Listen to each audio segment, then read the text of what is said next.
All right, troops, strong and conditioned, live and direct from the Chateau de Burpees. And tonight I have the great honour of having on an actual physique coach, which is very interesting, and premier YouTube content creator, may I add. It's Mr. Shaun Jones. Shaun, Thank you. Shaun, how are you tonight, brother? I'm good. I've got to say, I'm still a little bit tired and a little bit hungover after the event on the weekend. Been sleeping like a baby. I'm 35 years old now, so you know what it's like. It doesn't just last a day anymore. I'm still like halfway through the week. I should be recovered in another 2 days, but I'm okay. I'm good. Shaun, you're 35, but you're still a young stag, mate. Yeah. Maybe on the outside, but on the inside, I'm struggling. Yeah. Well, I'm 45, mate, so I can empathise. Yeah. Oh, So I can empathise a little bit. You're in fantastic shape as well. In absolutely fantastic shape. I come from the obviously fitness world where I see 45-year-olds and they look 65. And so do you. Obviously, you know what it's like. So credit to you. Well, tell that to my wife because she thinks I look about 55 and she's never gets bored of reminding me of the fact. So no, you got to tell these women. I tell my missus, say, listen, do you understand how good you've got it? Yeah. And then they roll their eyes Yeah. and they just look at you like you've got two heads. But... Now, where's my sandwich and get the dishes done? Right, listen, Shaun, you're going to get me cancelled, mate. You're going to get me cancelled with this chat, all right? Oh, sorry. Nah, don't worry about it, mate. This is a cancel-free zone. This is a cancel-free zone. Yeah. So, Shaun, you are a gym owner. Yeah. And you are a physique coach. Yeah. Where did your origins in fitness begin? Yeah, good question. So obviously I've always been involved in martial arts ever since I was a kid. Used to watch all the Jackie Chan films, Bruce Lee films, used to copy all of the moves. And then I'd go to martial arts as well. So I started in karate, went into kung fu, kickboxing. And the other people who were migrating were fully grown men. So I was like 15, 17, 18 years old, and they were all fully grown men. And I noticed that when it would come down to the grappling side of things, I would always be undersized, a little bit small, a little bit weak. But I had the technique. I just didn't have the strength. So I started lifting, and I was doing a little bit of lifting here and there. Me uncle's has been Mr. Universe before, so he had his own gym, but I never really took it seriously. So yeah, I just got into lifting just to get a little bit more strength to carry over into the martial arts side of things. And then I just really fell in love with the actual training side of things. And it was the early days of YouTube or the bodybuilder videos of like Jay Cutler, Ronnie Coleman, Kevin Levrone. I used to watch all those videos, and then I'd get the muscular development magazines and flex magazines. And I just really fell in love with the aspect of coaching, and I'd take the tips from these magazines and these videos and tell me mates, and that's where I naturally found that love for just teaching. And then from there, obviously, I was like, oh, I might become a personal trainer because I knew two PTs. There was a guy who was PTing from the gym I worked in, from the gym that I trained in, and he was always super busy. And then I had a friend who I worked in a bar with, and he was always super busy, and he was getting girls left, right, and center. I was like, oh, like he was in boss shape. He was living the dream. I was like, I want to be like him. So yeah, that's kind of where it all started, really. So I became a PT, and there you go. Yeah. Well, okay, you've piqued my interest when you referred to Jackie Chan movies, because I was a massive Jackie Chan fan back in the day. In fact, I had an obsession with Asian cinema. Yeah, in general. What was your favourite Jackie Chan movies? Oh, it's a good question. Do you know what? I really loved the first films that I really got introduced to Jackie Chan with was Project A. Do you ever remember Project A? Do you know, there was, because of you're still a young age, I was worried that you would say Rush Hour.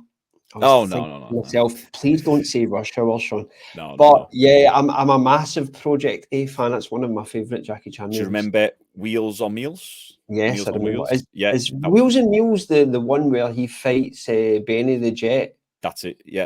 Is that the one? Yeah, it is. It is because he skateboards and he skateboards and his mate rollerblades in it. And I was big into extreme sports, skateboard and rollerblade and BMX. And so it was them two films that really set the tone for me with Jackie Chan. What other ones? They were the two main ones.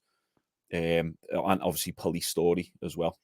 Yeah, Police Story is probably one of my favourites. Definitely in my top 3. I think to go back to the Benny Jet one, I think there was a scene in that movie where he kicks 5 candles.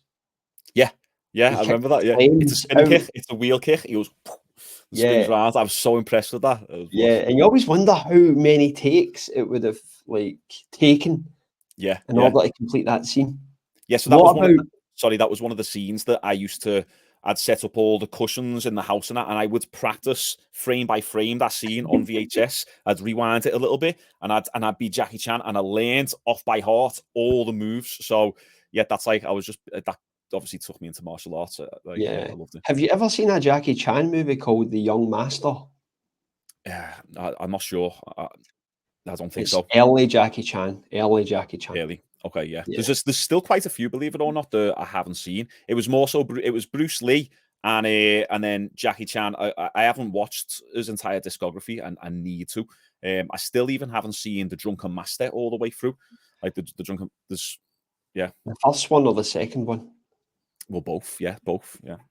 Shaun, you're letting me down Let me already down. at the start of the podcast, mate. Honestly, the first Drunken Master is great, but the second Drunken Master is. I actually went to see that in the cinema in America because there was no other movies on at that time that were Wow. piquing my interest, and I went to see. I think it's called Legend of the Drunken Master, and it is absolutely phenomenal. However, the good thing about YouTube, or maybe this is a bad thing, is that you don't have to watch the movie anymore. You can type in the scene Yeah, from a movie. So I'll probably send you a few of these through Instagram now that I know yeah. that you're a fan, because there's millions of these movies like that I'm actually starting to remember now that you've brought it to my attention. Yeah. There was, do you know what, there was one Christmas a while ago, and I was going to ask, I don't know if it was my mum or my missus, for the discography, the Jackie Chan discography. And I think it was dead expensive. And I was just like, oh, don't worry about it. But it was a good few years ago. I need to get it. Now that Yeah, I'm a YouTuber making all the money, I've got it's a business expense. I'll get it. money. That's actually an interesting subject, but maybe that's for a private conversation. So, That's, so what was it about the lifting that sucked you in? well, so I think it was just more so the coaching aspect in general, because I used to really love the coaching aspect within martial arts themselves. So, when we'd have like younger fighters come in or lower grades, or they're just doing the white belt, sometimes our instructor, when he needs help, would get the higher grades, so the brown belts like me and the other lads, to help out. So I really just enjoyed showing like the kids and the younger kids, right, this is how you do this move or this sequence, or this is how you throw the punch. So I think that just enjoyment of coaching and helping other people learn just transferred over into the weight side of things very easily. And then that's also went over into the business side of things. I obviously coach PTs in my gym on the business. So I think it's more so just helping others who are a few steps behind, yourself. We're just trying to help a few people who are a few steps behind us. I think it just transferred over from martial arts nicely. And me and my mates back in the day almost kind of battled on who knew the most weightlifting tips. So I'd go home and be like, I'm going to find out a new tip that he doesn't know, and a new word. Hypertrophy, what's this? And then I'd go in and then he'd tell me certain lingo and all that. So it was like almost like a little battle. But yeah, I think I've always just been that type who wants to learn and wants to move forward and stuff. So yeah, it just came natural to me, just like the actual Yeah, coaching side of things. And when I learned that I could make money from it, then even better. yeah. So, with your background in martial arts, I'm speaking from experience here because I used to dabble in martial arts when I was a teenager. Hmm. And one thing I always remember is that the warm-ups were brutally intense, high rep, body weight style circuits, lots of push-ups, lots of squats, lots of burpees. Just they were probably a workout in their own, but in martial arts, it was a warm-up. Did that put you, or did that create a good grounding for you with regards to fitness when you entered the world of lifting? Yeah, it's a good question. It's something that, because I stopped for a while and then I went back to kickboxing, I remembered how tough the warm-ups were. I was like, oh my word, like like, this is crazy. I'm knackered, and we're 5 minutes in. We've still got the whole session left, so you just refreshed my memory. Yeah, it did, especially on the pressing side of things. So when I really got deep into learning technique of lifting, I wasn't that great. I'm good. I've always been good with legs, but more so like explosive power as opposed to raw strength. Like, I've never been. I was more suited for like weightlifting, like explosive weightlifting, than I was more so for powerlifting. But on like bench presses and dumbbell presses and shoulder presses, I just excelled more than anyone. And I think my genetic makeup is quite fast twitchy anyway. But I think it came from a lot of the press ups and the punching, just when you're doing thousands of reps over the years. Just I got to a 140 kilogram bench press, completely natural, paused on my chest. Like, and no one else around me was doing that. Like, it was only for a single rep, but no one could do it. Everyone was miles behind me. And I just think a lot of it was down to, just the sheer amount of press ups that we used to do. So I definitely think, that high rep bodyweight training has a good transferability over into the weights. Yeah, totally. Yeah, I always remember I used to do Thai boxing, and when I went for my first lesson, the warm-up, there was a part of the warm-up where you had to hold another man's hands, and you would just go like that for about 5 minutes. Yeah, it's horrible. And I had DOMs for about a week after that alone. Like, that was my first experience with DOMs, and it was eye-opening. But that's From them, yeah. So you get the DOMs from them. Yeah. When you pair them with press ups as well, and then you do press up claps, and then back to them. Yeah, we do that one. It's horrible. Yeah, it totally destroyed me. But it's an interesting point you raised about high volume push-ups having transfer over to pushing strength, because I experienced something similar there when I stopped lifting for around a year, but I concentrated on burpees, high rep burpees, and burpees with a lot of push-ups incorporated within the burpee. And I went into the gym and I did 100 kilos on the bench, and I used to have to work up with cycles to get to 100 kilos. Like, I could never just go into a gym and just do 100 kilos. It would be like 60 kg on the bar. But that somehow kept me strong in the press, even more so. So it's definitely something that I think a lot of people don't take into consideration, because I think push-ups are looked at as a exercise which aren't really effective. Yeah, I know. It does me head in this a little bit, because the scientific community can get a little bit, like a little bit too nuanced with it. They focus a little bit too much on, like, oh, yeah, the effective rep range and this and that. And I'm very scientific based and evidence based, but there's definitely something in the bodyweight training that, like, I noticed the more press ups I'm doing, the better me press and strength gets. I also think it's just variety as well. Sometimes when you're just stuck in that cycle of just doing low reps, like powerlifting rep range, 3 to 5 reps, your body needs new stimulus, and just change and just go into high rep sets, 30 sets of 30, sets of 50. It's just new stimulus for your nervous system, which will create new growth, which will create new strength adaptations. And yet now, obviously, if you're only doing press ups, you're probably going to get strength plateaus with that as well, aren't you? You still need to mix it up. There still has to be variety. But the common mistake that most people make is they put too much variety in too frequently. It's like, you've got to give enough time doing just press ups, and then enough time doing press up claps, and then enough time doing bench press. Like, people change their exercise selection too frequently. Yeah. So it's trying to find that balance. But you can't just stick on one exercise. Like, if you want to get good on bench press, you've got to do bench press, but press ups definitely help anyway. I'm going on a bit rant, but yeah. Well, you'll have experience with men who have come into your gym and they can bench press like 60 kilos minimum, probably more so. But when you ask them to actually do push-ups, it's a completely different ballgame, and you will see them struggle.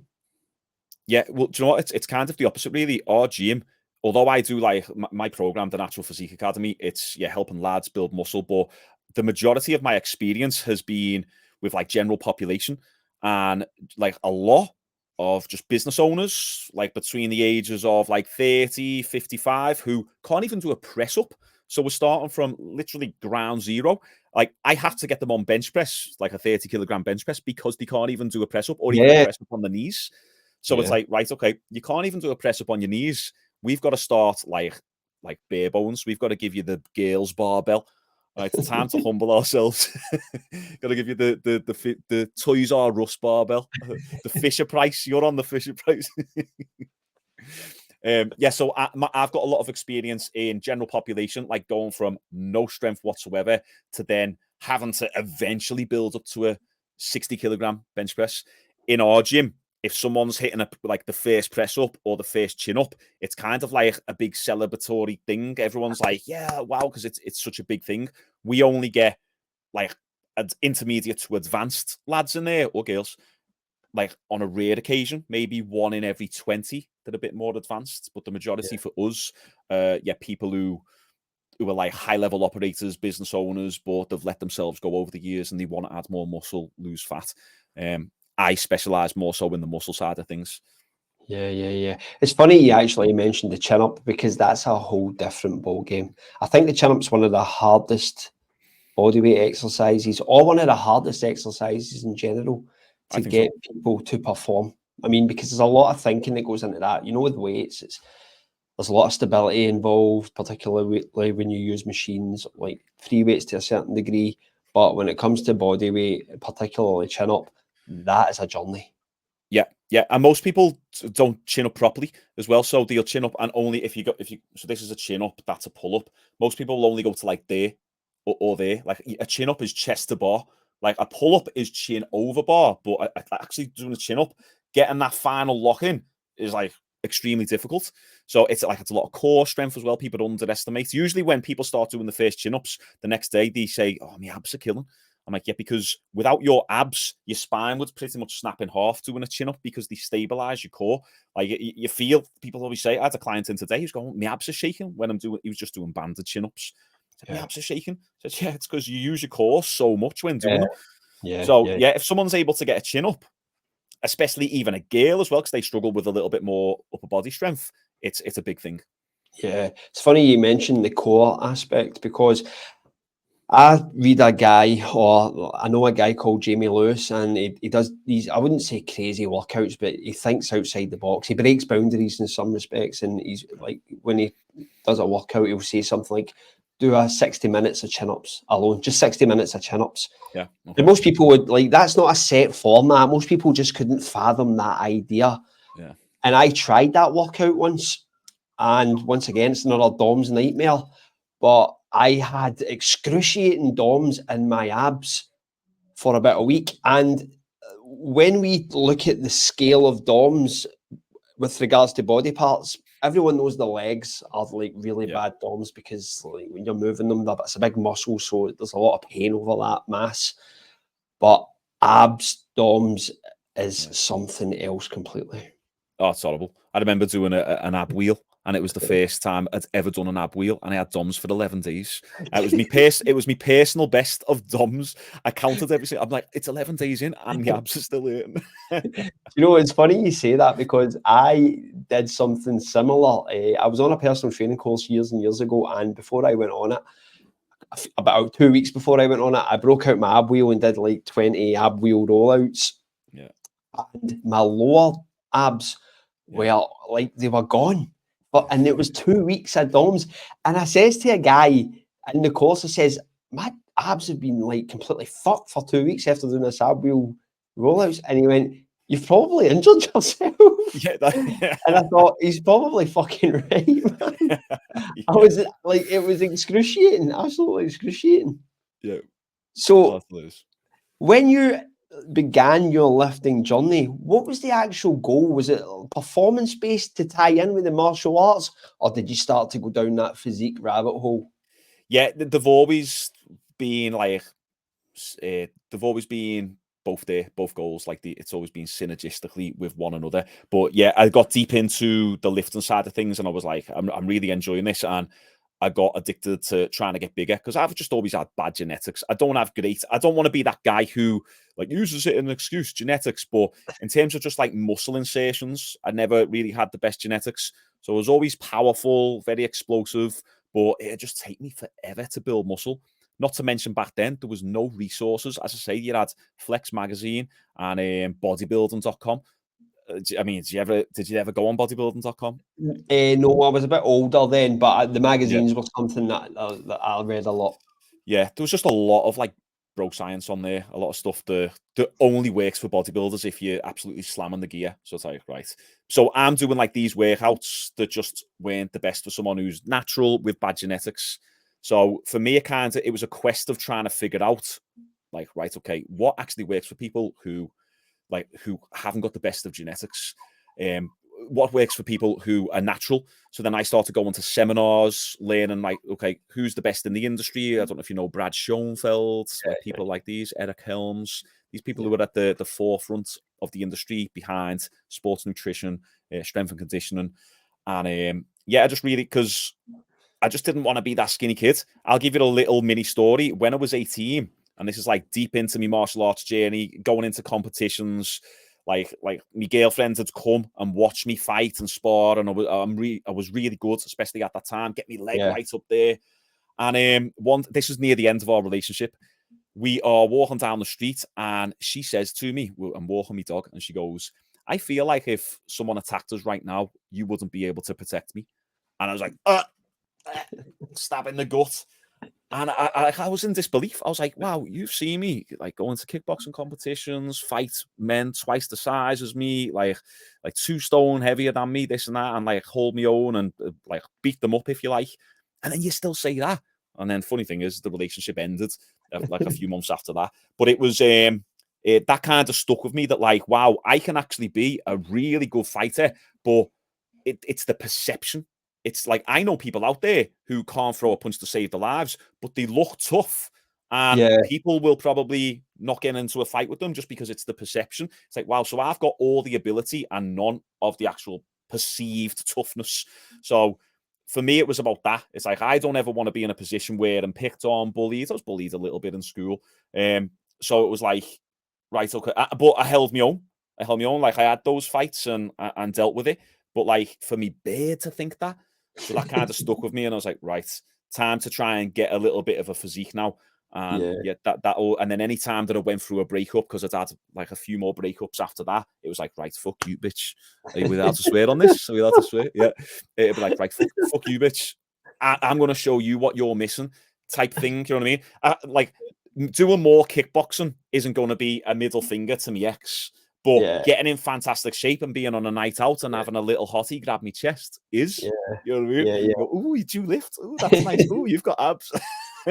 It's like every 18-year-old's mindset, 20-year-old's mindset. The first things that come to mind when you say that is, I think that she was just trying to cause drama at that point. And just get an argument, get a rise out of you.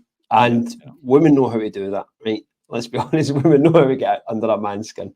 Totally. Yeah. But at the same time, it was obviously every cloud has a silver lining, because it sounds like it set you on the path. Yeah. Like, well, that's it. I like to think about the butterfly effect. Like, I look at my gym, and you know, we've had relationships form out of my gym, and babies like be made from those relationships and marriages. And I think to myself, would any of these relationships or babies even be here right now if that ex didn't say that thing to me? It goes right back, doesn't it? And it's like, wow, the impact that we've had over 1,000 people come through our gym on our group training program. We've had hundreds and hundreds and hundreds of people train with one-on-one coaches. We've had people go in jobs that they hate, become personal trainers, start in our gym, and now are super successful. Like, but would that have even been there? How many lives would not have been changed if maybe I wasn't set down that course? And then we all have our own version of that. I'm sure you have like many different butterfly effects in your life. And I just think it's absolutely fascinating. Yeah, a sliding doors moment for sure. Yeah, totally. So you said something there with regards to bodybuilding.com and like trying to sift through the shit in order to find the diamonds. What was the shit that you had to sift through at the beginning? Yeah, okay, that's a good question. So a lot of it was like the whole, right, 8 meals a day type thing. You need to be having 350 grams of protein. You need to have the protein shake with Kai Green, eating the beef in the adverts. Do you ever remember that one? And he's like, it's like a beef protein. Do you ever remember the bodybuilder Kai Green? Yeah, I remember him, but I don't remember Yeah. the protein. Okay, yeah, he had the beef. He was sponsored by a beef protein. He's like, and like, it's like maybe that's the protein. Let's get that one. And then there was this new protein. Me and my mates still laugh about it today, called Nitrotech. And Remember it well. on the side it had a bench press study. People who took Nitrotech increased their bench press by 37% compared to the placebo or compared to the other protein shake. I was like, and I remember saying to my mates, look, it's got the study, the bench press study. So stuff like that, protein, nutrition, the fact that you weren't allowed to have any of your like sweeties, otherwise you'll get fat overnight. And then just like the whole training thing, like you have to train with high reps. You've got to train a body part once per week because it takes you that long to recover from. And yourself, you're doing burpees and press ups every single day. That's completely fine. You can do that and recover. Obviously, you got to build up to it. But the repeated bout effect wasn't really known. That's there wasn't really much known about the repeated bout effect back then. So yeah, it was just a lot of like, basically you need to train like these professional bodybuilders, and the form doesn't matter as well. You don't need to touch your chest on bench press. You can go a few inches off your chest because all the tension comes off when you come down. Like, no, like unless you're letting go of the barbell, the tension is still in your chest. So there was just a lot of these like little stupid myths. I remember one: if your arms aren't growing because you're training them too much, you need to train them less. And it's like, okay, so then you train, but that's not true. It's like if you train them more, that's more volume, more frequency. Obviously, the intensity has to be there. So it's like, oh yeah, train a muscle less and it'll grow more. It's wrong. Obviously, there's context behind it, like, but it was a lot of that stuff, technique things, just a lot of myths, and some of them still float around today, as you know. Do you know, it's funny you say that because like listening to you, I'm enjoying this because you've reminded me a lot of what I went through myself. Yeah, we've all been there. Yeah. But when you spoke about the bench press study, if you cast your mind back to those days and if you compare it to what we see nowadays, the marketing now is a bit more subtle.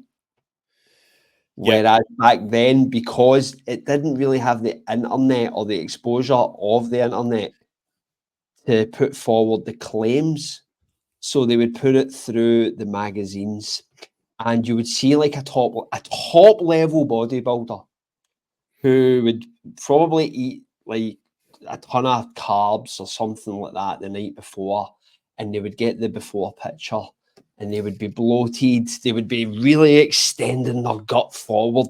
Yeah. They would look like shit, absolute shit. And they would be a 12-week before and after. And at the end of 12 weeks, they were trend out of their mind. Yeah. They were sliced and they were fucking massive. Yeah. But I don't know about you, right? But I thought that was going to happen. Yeah. And I was in my 20s, Shaun. Like, it wasn't like I was 18 or 13, like completely gullible. I was in my 20s and I was sucking this shit up. Yeah. But what other resources did you have at the time? Nothing really, None. did you, to go off? So it was like, that's gospel right there. That's all you can listen to. Like, but even think about it today with all the information that's out there, it still feels a little bit the same. There's still people like a lot of my message, obviously I'm talking a lot about fighting these days and that, but a lot of my message has always been, be careful who you listen to, because like who you're seeing on Instagram and TikTok are the top 0.01%, because those physiques rise to the top. That doesn't mean their results are representative of everyone else. I know personal trainers who get on the gear and say that they're natural, and they sell that image, and it's like, and they do good money wise and all that, because lies sell. Reality doesn't sell. I'm going off on a little bit of one here, but there's some lad, and he's been in the algorithm recently on Instagram, and he's in great shape. He's about, I'd say, 14% body fat. He looks like Iranian or something. Big lats, big shoulders, boss biceps, and he's got like the caption, 13 years of natural training, and he looks good, and he's getting absolutely roasted in the comments. Wow, natural, like 13 years, all for that. You look terrible. Wow, I'd give in. 13 years of what? Sitting on the couch. And I'm like, are you kidding? I mean, there's arguments going on and people are defending them and saying, no, this is what actual, like a natural lifter should look like. It's just you're that used to seeing the fitness influencers, the bodybuilders, the top 1% on Instagram and YouTube. You're not used to seeing someone with regular genetics or even poor genetics who's natural, just put in a good grind over a fair amount of time with a normal, regular body fat percentage. You're just not used to seeing it. And the moment you see it, you slate them. And I hate that. Like, it does me head in. Yeah. I've never felt the need to comment on anything that I don't agree with or like a dispute, because I always think about it from a creator point of view, where you know that the engagement is going to increase exposure, so you don't want to contribute in that way, so you kind of just take a step back. But most people can't help themselves, particularly in the world of social media, which is really toxic in my opinion. Social media is just it's got its benefits, but it's a horrific landscape, because any idiot, and it's became worse when smartphones became available, because like years ago the internet was something that you did when you went to somebody's house. If you didn't have the internet, or if you did have it, you could only get on it for 10 minutes because you had to use a fucking phone line. You know, and like, so you didn't have time to like go on these sites didn't exist, but you didn't have time to put in these comments. Whereas now, like, the smartphone gave the idiot like a platform. Yeah. I think like one thing that social media has done negatively as well is it's give everyone a voice, especially people who don't deserve a voice. I'm a firm believer in you need to contribute value to the world. Like who are you? Why should you have any credibility or status? Back in the early days of social media, if you had a following, you was someone in the real world who then has went onto social media and people have found you on there. Now you've got, like, you know, you go on one of my YouTube videos and you've got people inserting their comments and it's like, who are you? Like, why would anyone? I like it because I engage back with them and go, keep commenting, keep on coming back to my video. But like, yeah, it's give people a voice who don't deserve one. And I'm happy to say that. You should, like, some people will probably give me pushback and be like, no, everyone deserves a voice. No, they don't, because a lot of people are dumb and a lot of people have got like a 65 IQ, like, so, and no GCSEs and contributed nothing towards the world and are bums and scrape off the friggin' the government and are the dregs on society. So no, you don't deserve a voice. Do something. Help people. I employ people and pay people and give value to the world. So that's what I say. Right.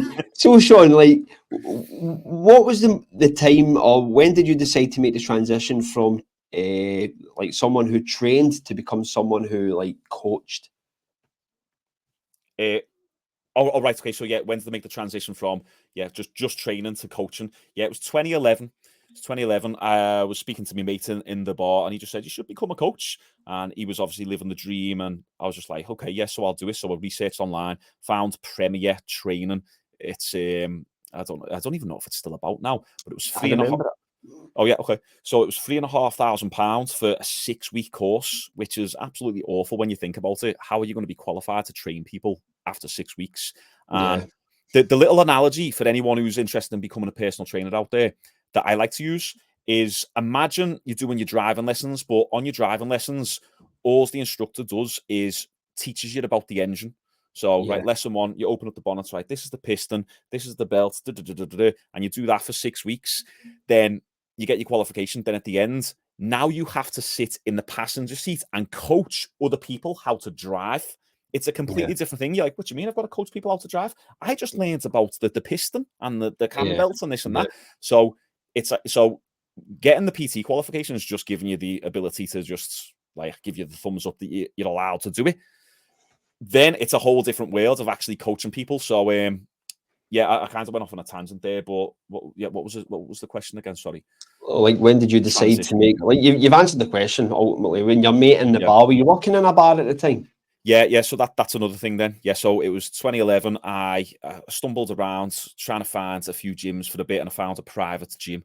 So it wasn't a commercial gym. And yeah, it was just like, right, go on, now get clients. I was like, how'd you get clients? Well, message people on your phone, go on Facebook. This is back in the early days of Facebook when it used to say, Shaun is, and then you'd put having a banana. Shaun is having a bath. Like that was the early days of Facebook. So it was just, I got people in from the bar, that I worked in, got people in from Facebook. I went down the street with some flyers and just tried to make it work and got people in. And I had no clue what I was doing because, as I say, it wasn't in a commercial gym. There was 2 other trainers in there, one of whom I still work with now. He was like a fitness model at the time in boss shape. The other one was jacked MMA fighter. And I was just like this. I was still quite skinny and very intimidated. But I learned fast. I had many ups and downs, like a lot of ups and downs. Like it took me a good 2.5 years to really find my feet. Yeah. I think that's one of the pitfalls of the personal training industry, which is that you go on a personal training course and they teach you the format, and it's like it was interesting that you brought the driving analogy up, because to expand on that, it's like when you do your test, you're just driving to a standard set by the tester. And it's nothing like you drive once you've passed the test. The way you drive is completely different. And it's the same with personal training. They teach you how to like do exercises, coach to a certain degree. I wouldn't even say coach. I would say it's more anatomy and physiology based. Yeah. But when you're unleashed into the wild, you're left on your own, and you're not given the education with regards to the stuff that really matters, which is sales and marketing. And that's probably why personal training has such a drop-off rate. Yeah. It's like not that many make it past the first 12 months. I believe a lot of it is to do with psychology as well. I was going on all different courses, learning about muscle hypertrophy, sports nutrition. Me knowledge for actual training and nutrition was going like this, flying up. And then within a 6-month period, a 6-week period, I lost 11 clients. And I was like, what's happening? Like, I don't understand. I'm getting great results, this and that. But then it wasn't until I got with a business mentor and then started reading more books on behavior, human behavior, psychology, that's when it all clicked. Then it's like, right, maybe I'm not connecting with my clients in the way that it should be, like human to human. They know that they've got to have eggs for breakfast and don't eat the Krispy Kremes. But maybe the reason they're eating the Krispy Kremes is because they're going through a divorce and they're really not in the headspace right now. And maybe when they come in for the personal training session, they don't need me getting down the neck about not eating eggs for breakfast, and instead they just need a shoulder to cry on, and a person to talk to whilst getting the exercise in. And I always joke around and say PT stands for personal therapist. But when you're successful at it, you realize it really does, like you develop a very close bond to your clients, and the closer that bond becomes, the more successful you are with your clients and the better retention that you have.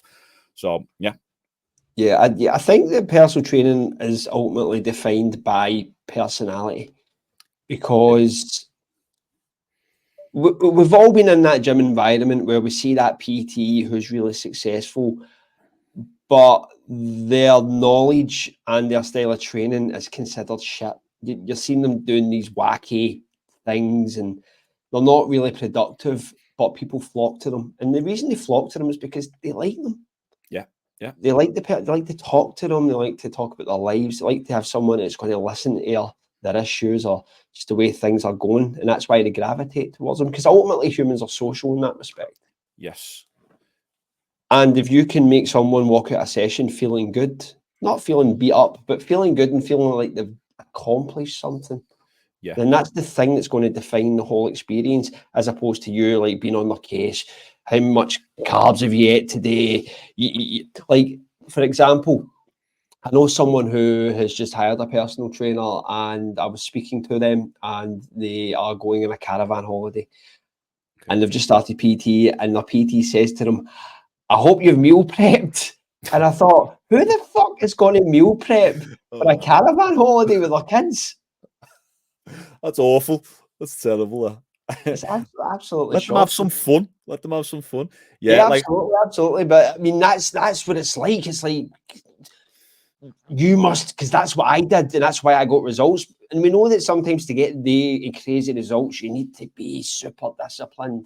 Yeah. But it's to the detriment of what goes on outside of your journey, like family.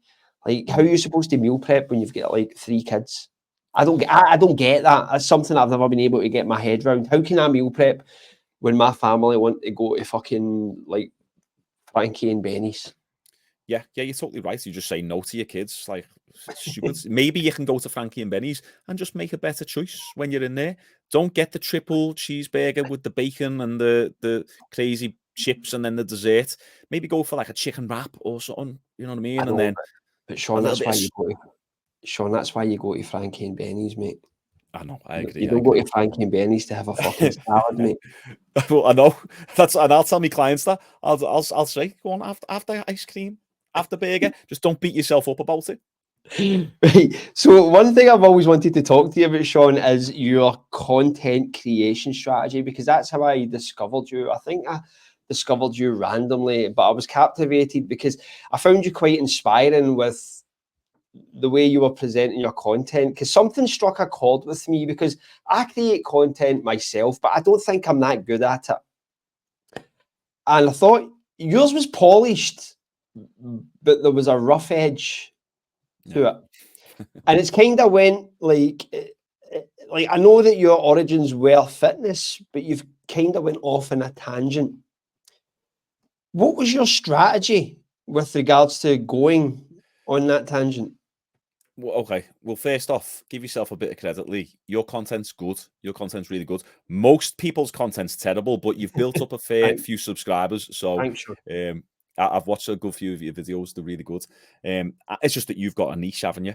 But yeah, I've always enjoyed creating content, even just to go back a little bit, when I was big into martial arts and webcams were first a thing, and it was like one frame every second. I used to get my friends and cousins round and I would choreograph a big fight scene. I used to want to be a fight scene choreographer or a stunt Yeah, coordinator. That was yeah, one of my first dreams. And I'd create a big fight scene and we'd film it. And we'd do it every single week and make these big fight scenes and act them all out. So I always loved doing stuff like that. I was big into obviously I make music. So like like the music production side of things, those skills transfer over into like video editing or video creation yeah, side of things. So there was like I always just enjoyed making content. Whenever me and the boys would do a music video, I'd edit it and stuff. So yeah, and then you can go right back on my channel and you can see that I've got uploads on there. And it was when I got my gym, I was like, I was feeling good about myself. Let me start making some content. So I did. I just set my camera up and I just react to like different videos and that. And I always knew there was potential there because I went from like 0 to 1,000 subscribers in like 3 months, and then I just stopped. I got paid £60 from YouTube. I was like, oh my God, this is great. I need to keep doing this. And then the gym just took over. So I was like, and then I've uploaded a little bit here and there. But then this year, because I got sick, I was like, right, I've only got about 2 hours of productivity in me a day. I can't train. Like, I can only go into the gym, do my sessions, manage the gym a little bit, and then I go home and I'm lying there like, oh, half dead. Let me do this YouTube thing. Because I was saying to me missus, honestly, been saying it to her for the last 3 years, I know I can do this. I'll smash this YouTube thing. And she's like, just do it. You see this person, when I followed him, he was on 2,000 subscribers. Now he's on 1 million. Well, why don't you just do it then? I know we need to do it. And I just never prioritized it. So I did this year. And my content creation strategy was, at first I was like, I'll upload 3 times a week. One of them will be a workout video. And I'll just do that. And if I can get 10,000 subscribers by the end of the year, I'll be super happy. I got sick, so I couldn't create any more in-gym content with my videographer anymore. So I was like, do you know what? Let's just go all in on uploading daily. I'll just put an hour or 2 into daily content. Don't overthink it. Just get into the cadence, back into the cadence of uploading. The goal isn't 10,000 subscribers. The goal isn't like this amount of money. The goal is the action of uploading. That's one thing. Yeah, that's one thing my mentor taught me is make the goal the action, make the goal the task. That's awesome. That's actually really interesting. Yeah, because I think I discussed this with you when we were speaking through Instagram, but I got this vibe from your channel, and it was just an assumption on my part, so correct me if I'm wrong. Yeah. But I get this vibe you've just went, fuck it, I'm just going to go for this, because what you do is it's divisive to a certain degree, because you are really putting your personality out there. I find when I'm making creation, I need to kind of temper down my personality to a certain degree, which kind of goes against convention. I can't be hardcore Glaswegian. on Right. a camera because it's going to be aggressive and no one's going to understand my accent. And when I have to tone down my accent, Yeah. I am going to become toned down overall. Yeah. But I kind of envied your approach because there's something's happened in your life where you've just went, fuck it, I'm going all in. I do not give a shit what people think. Yeah. Is that true? Yeah, totally. And I understand what you're saying there, because through the years of personal training, I've had to tone my accent down a little bit Yeah. because I get people from outside of Liverpool, so I would speak a little bit more eloquently, if you like. So, but then I realized that I tell my personal trainers this all the time. It's like people want authenticity, people want realness, because they're so used to seeing the fake Instagrammer, the scripted robotic approach. Like people like don't know what's real anymore. So, and I think people can sense when they come across someone who is real, and you do have to have very thick skin to be on social media. And I believe that's the reason why people do tone down like the beliefs or the opinions or the accents or the energy, because of the fear of judgment of others. But one of my mentors in 2019 taught me, if you are not upsetting people, if then it means you're not standing for anything.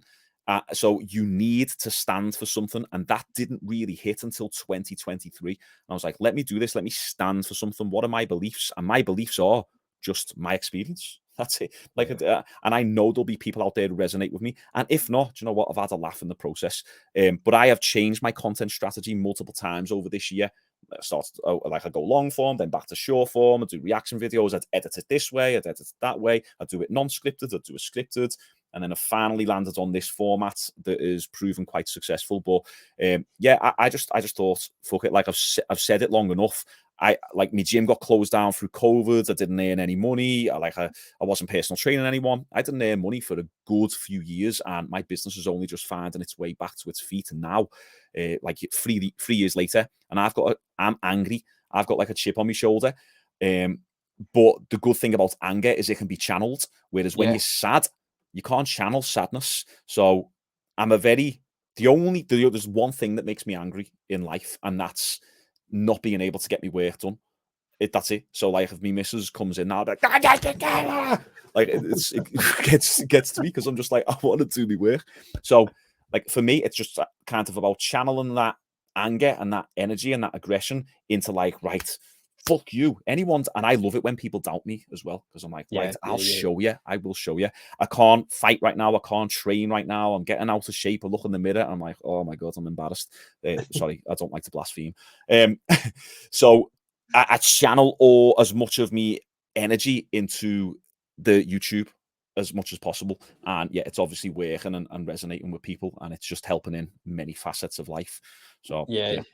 So when you went all in, did you start low tech, or did you just invest and then begin? Well, I got this camera. So this is a if anyone wants to know, this is a Canon 5D Mark IV. It's like $3,000 new, $4,000 new. Yeah, but I got it secondhand on a website called mpb.com. Right. And yeah, the lens was £700 as well. So, and it's a good camera that works well in low light, because I got it during COVID. Because we had like grants and that. So I thought, right, let's get a little investment, get a laptop, get a camera. And it was to film an online program. It was to film content for an online program, bodyweight, during COVID. But then obviously we opened back up and have kept it. So I just use this to vlog on now. But it doesn't matter, because I went from 0 to 1,000 subscribers and got like 40,000 views on a video, 60,000 views on a video, 30,000 with a camera from my camera phone from 2015 that was like a potato. So I don't think so much it's about the camera quality as much as it is just about the actual content itself. Yeah. So that's all I had. That's all I had. What was the strategy with regards to getting to 0 subscribers to 1,000 subscribers? Because the reason I ask is because it took me a year to get to 1,000 subscribers. Yeah, in all honesty, back then, so that was 2015, there was zero strategy. It was just like, I'm going to make some YouTube videos. Because I wanted to. I was just like, let me make them, have a bit of a laugh. I like playing up to the camera. You can go back and watch them, and they're terrible, but at the same, it makes me laugh. I'm a proper goof in them because I'm younger as well, and I'm putting on stupid faces and that and stuff. But I think just people found it funny, and there's still a little bit of that element in me. But there was zero strategy whatsoever. The strategy didn't kick in until January this year, and that is how I went from so when I started uploading in January this year, I was getting 10 to 50 views on a video with 1,000 subscribers because my channel was dead. That's why I was like, right, let me upload frequently then to grow faster and to get it kick-started again. Yeah. So did you research the strategy that you were going to adopt from that point in January? There's definitely like a lot of YouTube channels that I've watched where it talks about the algorithm and watch time and all that stuff, like general general things, YouTube shorts and stuff. But I knew what my strategy was, and it was I knew my strength was in reaction content and just kind of being myself. So no, my strategy was more so, right, upload frequently, get my personality across. Don't be if you think it, say it. Don't censor yourself, because like even if it's like, so sometimes I'll say a gay joke, but all of my clients are gay. Like me in-person clients, I've got one who isn't. The gay community is like just big in our gym, and I'll say gay jokes, and then sometimes I think, oh well, what if someone sees my gay joke? But like they're all cool with it, and they all understand.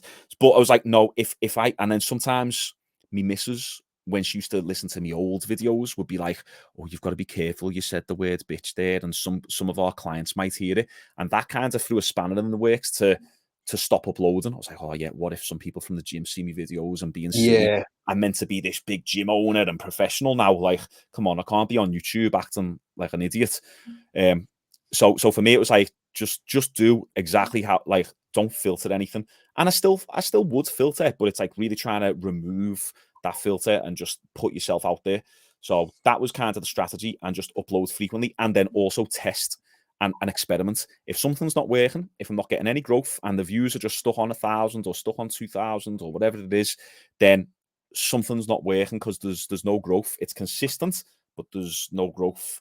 So it's like, right, try and just change something up, not massively. And I think that's the mistake that people make, is because it's like that little meme where the man's digging for gold or digging for the diamond, and he's that close away, but he gives up, and the big diamond is there. It's like, how close are you to success? You could be a day away, you could be 5 years away. So you can't change anything too drastically, but I just changed little things at a time. So I started off short form. I've done some long form, got nothing from it, went to short form, got a little bit from it, then it died off again. Then I went back to long form, then started scripting, then started actually just planning out my videos a bit more, started adding a bit more B-roll into it. Now, when I edit, you can go and watch this on my channel, my last, 10, 20 videos. I put a lot more effort into editing on the front 30 seconds of the video. Yeah. So it's like, because I can't remember if there's like research done, but I remember hearing this, that if people are captivated by the first 3 seconds or the first 30 seconds, they're more likely to watch the rest of the video regardless what's in it. So it's all about that first few seconds. Now I find I can get away with a lot more because I've got a core audience, and because I'm on 80,000 subscribers, I don't need to be as innovative type thing. I don't need to be super complex with the editing or anything. I can just start it, and people are going to watch it, or people see my video and people will watch it. But yeah, I hope that kind of covers that. So a question I would like to ask, because the niche which I operate within, it's hardcore.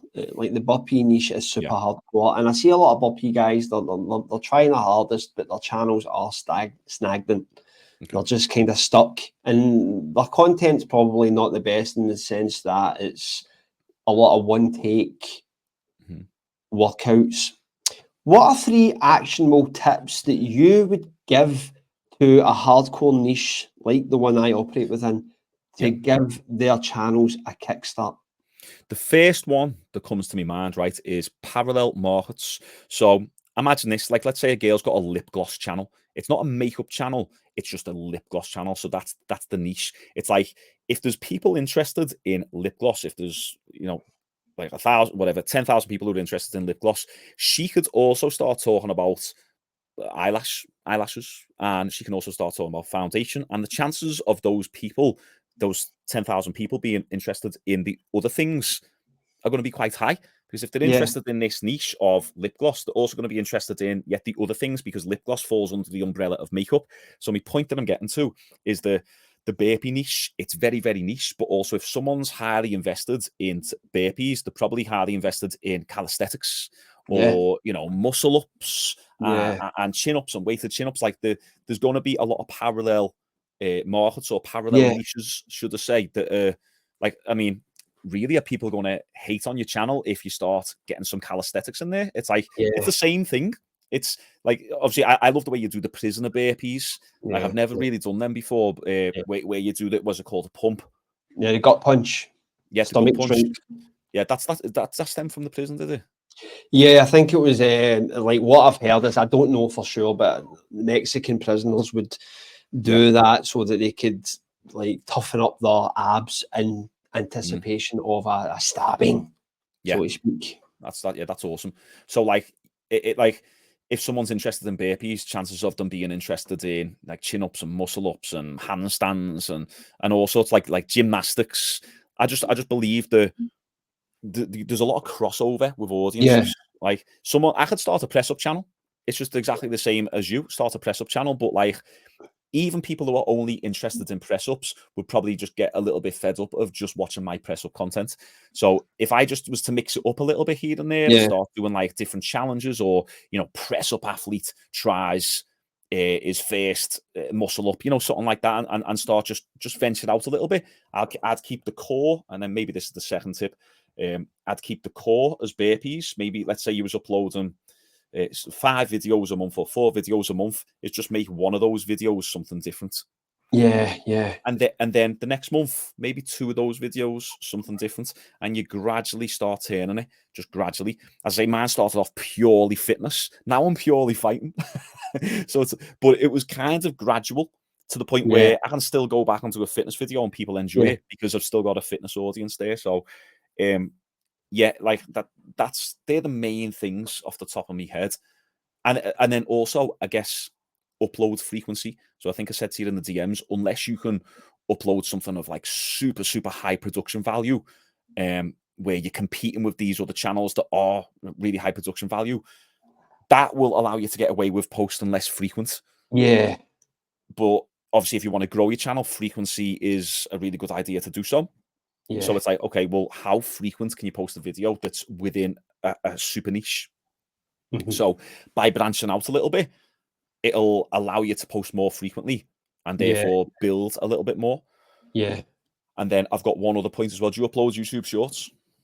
I do. Now and again, I kind of like, I've heard there's conflicting evidence with regards to YouTube Shorts, in the sense that people say that you can gain a lot of subscribers by Shorts, but it won't transfer over to your longer form content. So it's one of those things that I've always got in mind. But like, it's funny you say that with the frequency. Sometimes, like, I just throw 2 sheets to the wind and say fuck it, because it's ultimately a side hobby to me at this point. It's not my focus.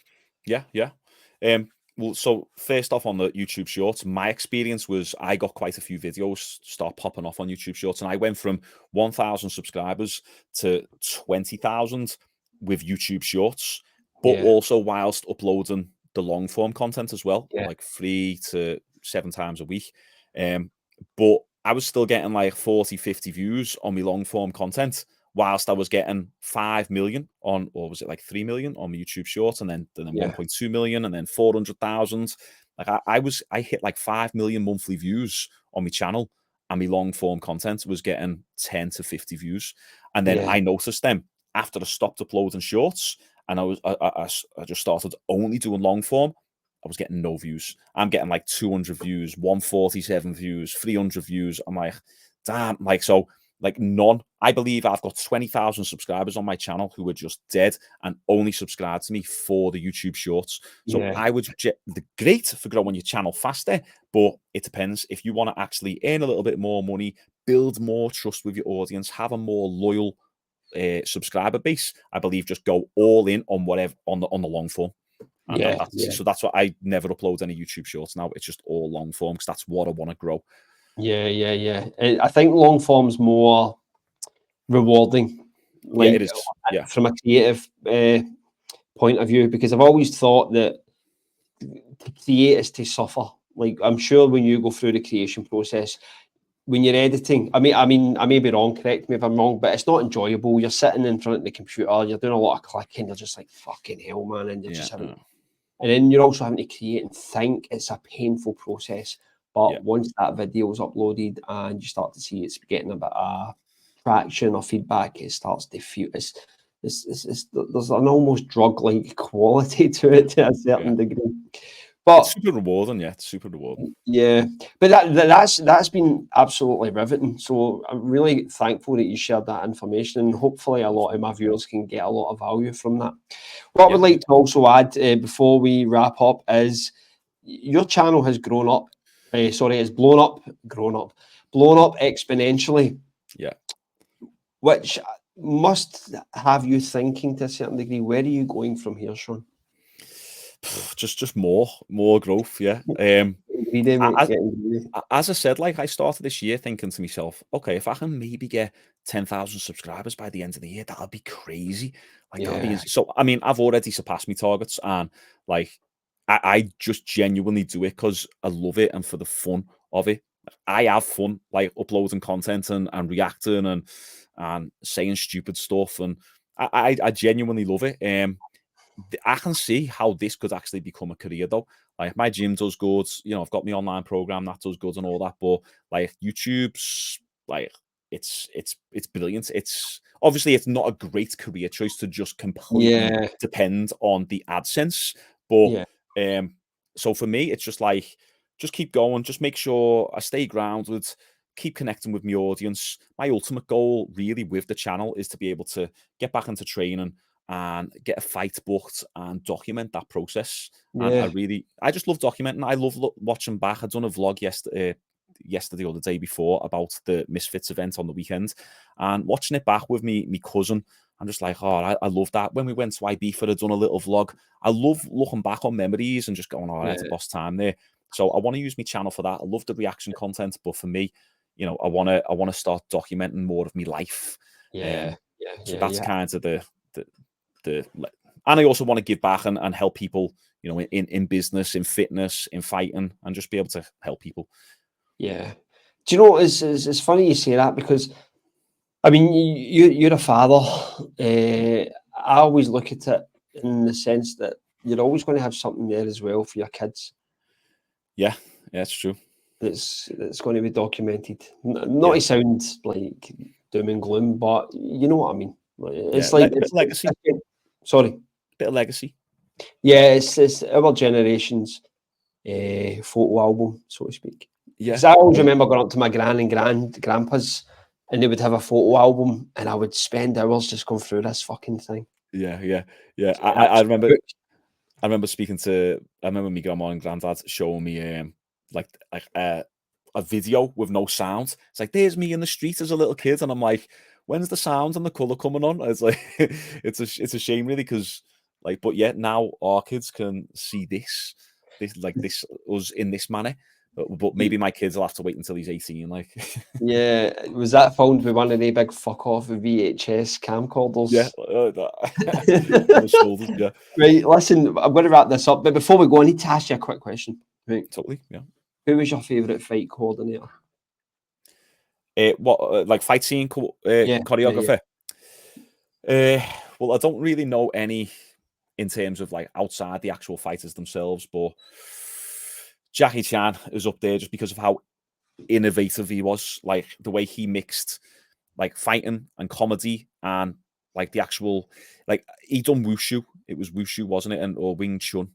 Which one was it? Was wushu or Wing Chun? Wing Chun, wushu. I think wushu was Jet Li. Yeah, but I'm sure Jackie Chan's done wushu as well, because I know wushu Jackie is Chan done Wing Chun, because I think he performed in it was like Peking Theatre. He was with Sammo Hung and Yen Bao. Right, yeah. But like I know there's a lot of acrobatic elements to the wushu side of things. So, and I thought Jackie Chan's on that. But yeah, I used to love the acrobatic side of things that Jackie Chan would do. Like I used to love Bruce Lee's nunchuck scenes. As you can see, I've got my nunchucks there. So there's my nunchucks. I thought they were illegal in Britain, mate. Yeah, you can't get them on. Where does it get? Are they illegal? Yeah, absolutely. that was the myth. That was the myth when I was growing up, that Yeah, I got them nunchucks were easy. off Like the menu. I got them on Amazon, I think. So cut that bit out. Yes, but I've got to say Jackie Chan. Got to say Jackie Chan. Yeah, Do you know yeah, yeah. who also I really love? Scott Adkins. Do you know I don't Scott know him. Adkins? I don't know. What does he do? Undisputed Yori Boyka. Sound familiar? No. No, He's no. an English fella. He's been in like Van Damme films and all that, and he's just been in the latest John Wick. I don't know if you've seen that, and he's No. in the fat suit. Okay, yeah, but he's an English lad. He just never quite got that break, but Yeah. he's amazing. Does all crazy kicks, and that Scott Adkins Yeah. is a really good modern one. Yeah. Yeah, yeah. If I was going to recommend you watch 3 kung fu movies, like, I would say, have you seen Iron Monkey? With Jet Li. No, is it Jet Li? No, it's Donnie Yen. Oh, Donnie Yen. Yeah, yeah. I love Donnie Yen. And it's Donnie Yen. Jet Li's not in it. Well, Iron Monkey's phenomenal, absolutely phenomenal. Yeah, let me just Another one is Warriors 2 with Sammo Hung. Right, okay. I'm actually writing these down now. Yeah, these are old school 70s, like kung fu flicks, as they call them. But Yeah, okay. they are the best. And the Jet Li one, Fist of Legend. I think Fist of Legend was Right, the I think I've seen that movie one. it was the one that inspired the fight scenes in The Matrix. Yeah, I've seen that one. Yeah, Fist of Legends is brilliant. Oh, I'll have to watch that again. Okay, got them. Anyway, listen, I could be here all night. I'll let you Yeah. go, Shaun, because you've been an awesome guest. I really enjoyed that. So, guys, anyone that's listening, that was Shaun Jones. Hopefully you got a lot of value from this podcast. I definitely did. It's been an absolute pleasure, Shaun. Yeah, thank you, Lee. Appreciate it. Thanks.